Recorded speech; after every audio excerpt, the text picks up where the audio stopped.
Many consider Game 1 of Legacy vs LGD Gaming to be a one-sided stomp. However, from a tactical standpoint, I do have a different story to tell. This is what goes in the intro as we examine the tipping point of how Legacy botches their team fight and what I think should have been a win against LGD Gaming. Legacy, as I covered in my previous video, can win the series if they draft a scaling team fighting composition. And now the win conditions of such a composition would be to first secure one of the first 3 drakes so that your opponent cannot fork you on the soul point and the baron. You can then win the fight on the 4th drake, and that would enable you to set up on baron first and close the game from there using your skilled team fighting as your win condition. Now for Legacy, the game started fairly well, with them securing the bot grab at 315, which would mean that they will secure the first Inferno Drake on the map, fulfilling the first part and win condition for them to take the game to LGD. As a result of this, LGD is able to secure Rift Harrow at the 8-minute mark, and Legacy continues to sacrifice 2 additional drakes and most of the map in order to soak farm and scale to the scaling power points. Collecting a Molten Soul and a Cloud Soul would mean that the soul available for this game will be Cloud Soul, which is not a consequential one for ending the game. Now we reach the crucial part of the game, where Legacy would need to win the fight on the 4th drake for them to win the game.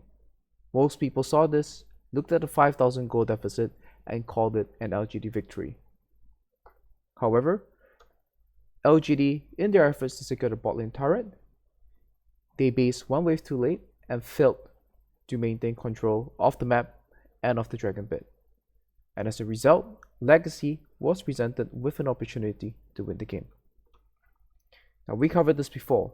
When it comes to drake control, it is all about understanding which parts of the map you have control of and where you can put the trap zones in order to create multi-man engages and win the team fight. If you enjoy this type of analytical content, please do consider liking this video and subscribing to my channel.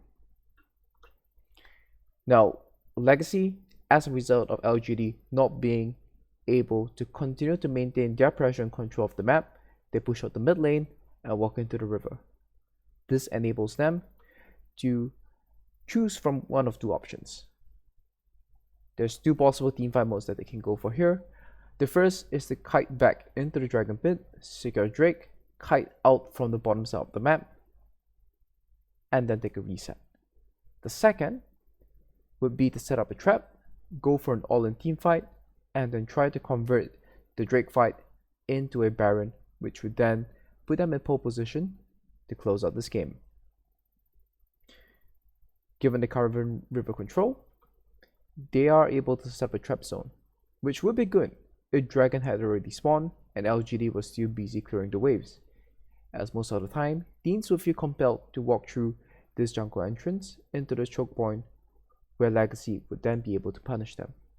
However, as the dragon has yet to spawn and LGD has already cleared out the mid lane minion wave, they would then be able to themselves walk through mid lane, avoiding the choke that Legacy currently has control of, and access the dragon river area.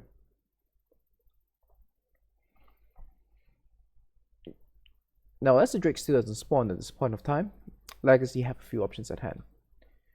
They choose to split up and control the 2 entrances towards the river, with their 2-man units splitting up, one watching Peanut and the other watching the 4-man unit that's approaching from the mid lane.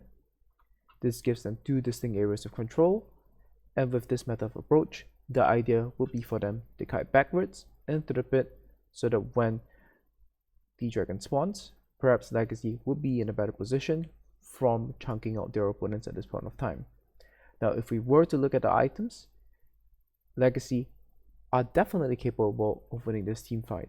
The 5,000 gold mostly comes in the gap from the Renekton having 2 completed items and some additional small components in this case. Now, Renekton is not necessarily a champion that uses gold in the most effective way, but on Kalista, Runan's Rince's Rage Base has been completed, not the Runan's Hurricane, sorry, and a Blood Rune King as well. 2 items on Galio, 2 items on Nidalee, matched by the 2 crit items on Misfortune on the side of LGD. But with this position on the map right now, Legacy can definitely convert this into a dub for the Oceanic side. And this is if they want to play the kite and secure the Drake, which I don't necessarily think is the best way to play it, as what Legacy want to be doing here is getting multiple kills in the team fight so that they can convert this into a Baron and create a siege that can possibly win them the game. LGD, they continue to walk by the mid lane with Renekton and TF trying to find a flanking position, and as Peanut, Mark, and Kramer walk into the river, Tally goes for an engage. Graves throws a smoke screen on the rest of Legacy's members, who are then forced to kite back towards the dragon side of the map.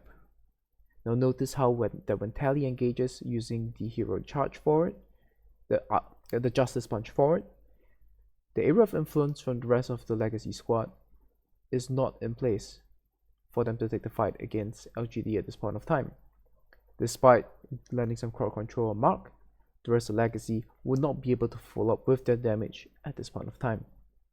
As a result of this, Tally is forced to blow his Zhonya's and his flash as well to escape the scenario. Having the base after he gets chunked, the flank is then completed by Langsing coming around from the back, flashing and stunning Raze, instantly bursting him, and the rest, as they say, is history. Legacy at this point of time, they've lost the 4th dragon fight, and if we were to go back to the win conditions of what this team comp wants to achieve, this was a must win for them. LGD promptly pick up Baron after that and close out this game. What could Legacy have done instead?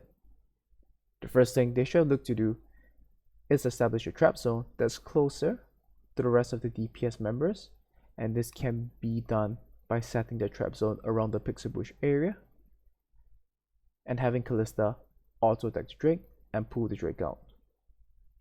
Now this trap zone can be effectively achieved by having Galio hide behind the Dragon Pit wall and flash over. This is something that Legacy has demonstrated that they are capable of doing when setting up for Baron. However, this didn't cross their mind in this scenario when approaching the Drake objective. In this case, if Galio does land the engage, the rest of the DPS members of Legacy will be able to easily follow up, and even if he trades one flash for multiple members on the side of LGD, the Kalista Fate's Call will be able to allow them to follow up, then into the grand entrance from Galio, and that will be a one fight. Oh, and that Renekton, the pesky Renekton that was threatening to flank and blow up Raze, if Legacy goes for this type of setup, he will find himself self-stranded behind the Dragon Pit, and no amount of flashes and ease will get him into position to blow up the Kalista the same way that he did. So what went wrong for Legacy here? The first problem was that they were unclear on the teamfight mode.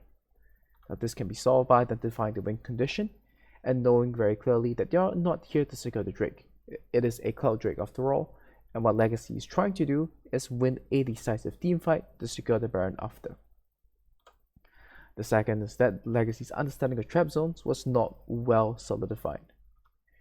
And this can be fixed by learning how the map architecture creates opportunities for engages. And of course, the ambitious engage from Tally was perhaps the most biggest red flag in all of this, and this can be fixed by having the engaged champions take note of the DPS source's range of influence before deciding to start a fight. While Legacy has been eliminated from the World Championship 2020, these are 3 core principles that you can continue to apply when examining team fights and how they might pan out as the rest of these teams will be playing in the main stage itself. Dragon control and such team fights are of utmost importance in a meta where soul and stacking dragons can be a win condition in itself. That wraps it up for this video, and this is how I covered the botch team fight and what I felt, despite the goal deficit, was a very close game between Legacy and LGD Gaming. Should Legacy have made the small changes, understood how to set the trap zones, and set up their engage correctly, this could have been a win in the same fashion that LGD dropped all those other games during the group stage itself, taking a first game against a team facing lots of pressure on home soil could perhaps set them on tilt, and that might have resulted in a different series result for the Oceanic squad. If you enjoyed this video and the type of content that I do provide, please do consider subscribing to my channel.